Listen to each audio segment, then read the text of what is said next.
Olá, meus queridos, a graça e a paz do Senhor Jesus. É um prazer compartilhar com vocês a palavra de Deus.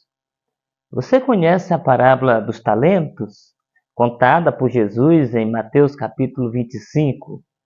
Você sabe quando Jesus contou, por que Jesus contou esta parábola e quais as implicações que ela tem hoje para a nossa vida? É isso que nós veremos neste vídeo.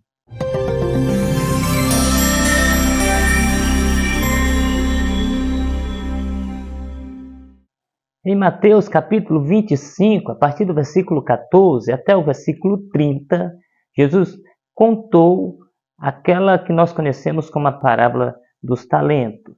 Jesus está ali num contexto onde ele está falando da sua segunda vinda, do julgamento, do juízo final. Esse é o contexto em que Jesus narra esta parábola. A parábola fala de Jesus, fala dos tesouros que o Senhor Jesus depositou em nossas mãos.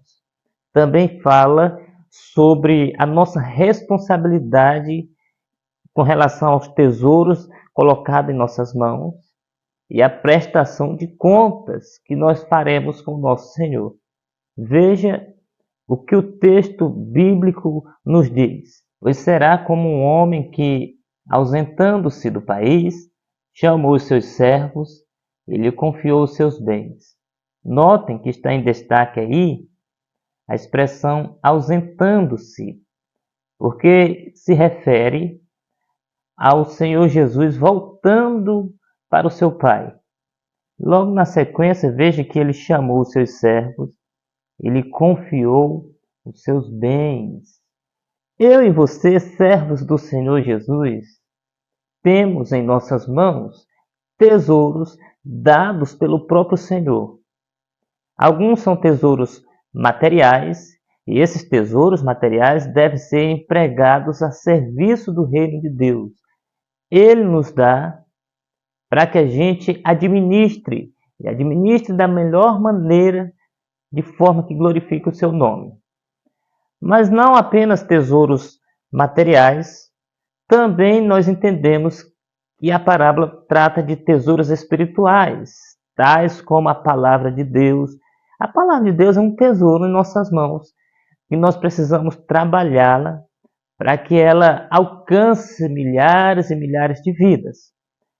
Outro exemplo de um tesouro espiritual é o próprio Espírito Santo, que o Senhor deu a cada um dos seus discípulos para que ele nos conduza na nossa jornada, nos oriente e nos encha de dons e com o seu fruto espiritual.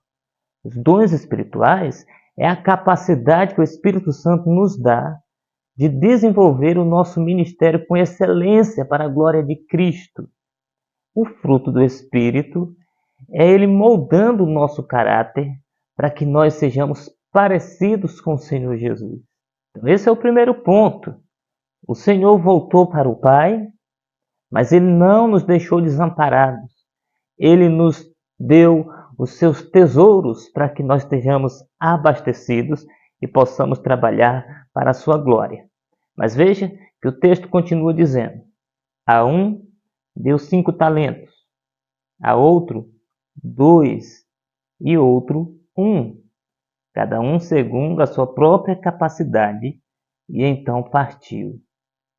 Eu quero chamar a sua atenção que talentos aqui não é habilidades, como muita gente pensa.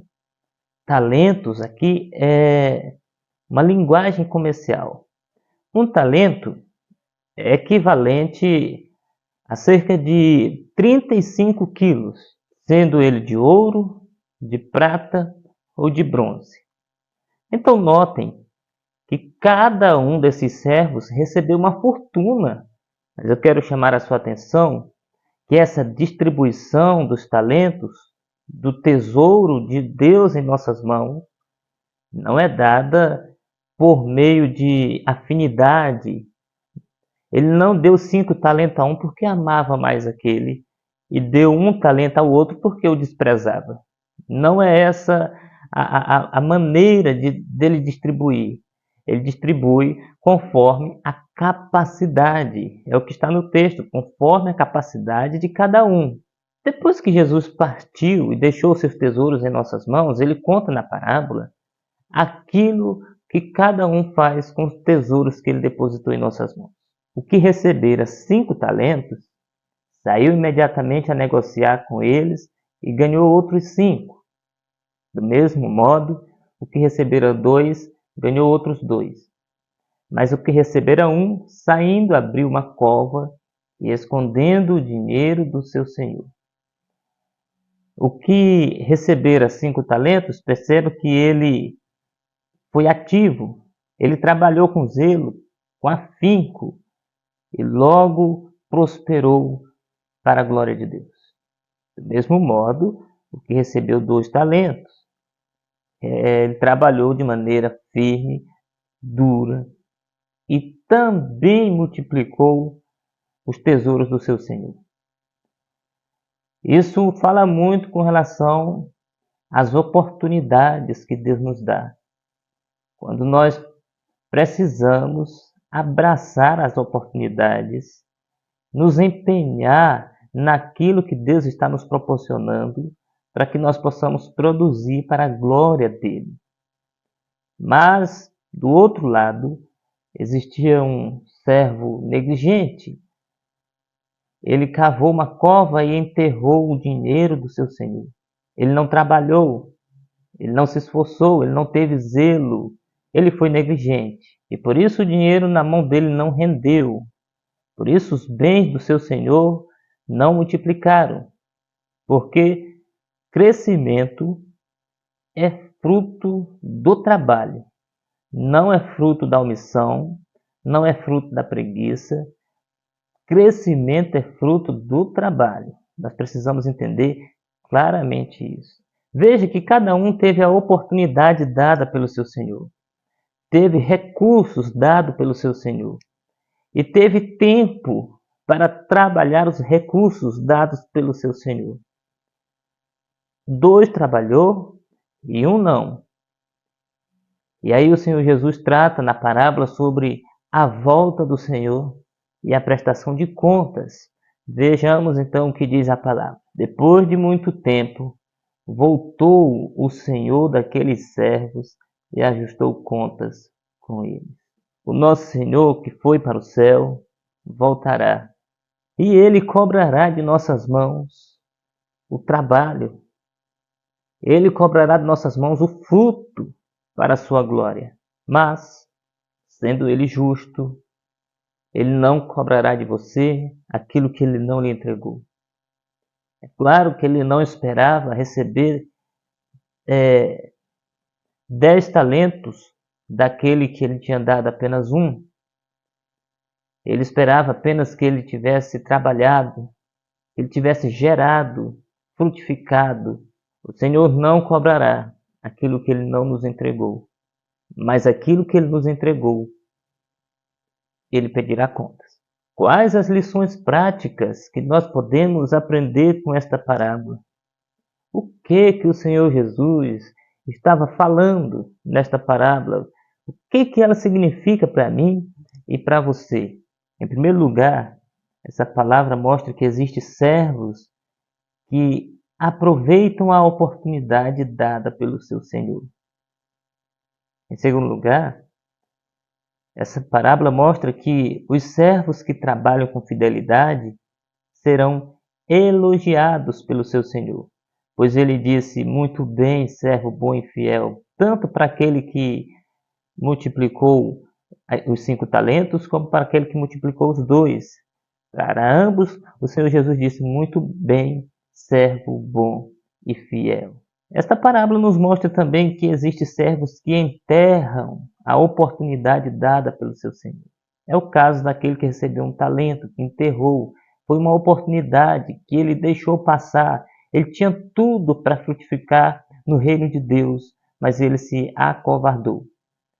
Ainda essa parábola nos mostra que os servos infiéis no trabalho do Senhor, serão rejeitados pelo Senhor, pois aquele servo infiel ouviu duras palavras do Senhor, servo mau e negligente. E ele termina dizendo que esse servo foi lançado fora nas trevas, aonde há choro e ranger de dentes. Veja, queridos, que o Senhor é generoso e recompensa os servos que trabalham de maneira fiel na sua obra. Nenhum de nós está trabalhando em vão. Todos nós, trabalhando no reino de Deus, seremos por ele recompensados. Mas o Senhor punirá a infidelidade. Os servos infiéis não alcançarão o benefício do Senhor. Esse é o grande alerta, que nós precisamos ser diligentes para com a obra de Deus. E eu quero concluir dizendo 5 coisas para vocês. Esta parábola mostra que o nosso Senhor é generoso e dá-nos dos seus tesouros. Segundo, esta parábola mostra que precisamos zelar, trabalhar e multiplicar os tesouros depositados em nossas mãos. Terceiro, esta parábola mostra que o nosso Senhor pedirá contas dos tesouros que nos entregou. Quarto, esta parábola mostra que o nosso Senhor elogia e recompensa os servos fiéis. 5. Esta parábola mostra que o nosso Senhor rejeita e pune o servo infiel. Jesus pôs tesouros nas minhas mãos, nas suas mãos.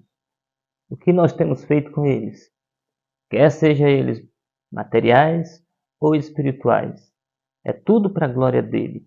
Nós precisamos desenvolver um trabalho de maneira que ele frutifique, para que quando o nosso Senhor voltar, nós lhe apresentemos os frutos. Nós precisamos trabalhar diligentemente na obra de Deus. Que Deus em Cristo nos abençoe em nome de Jesus. Amém.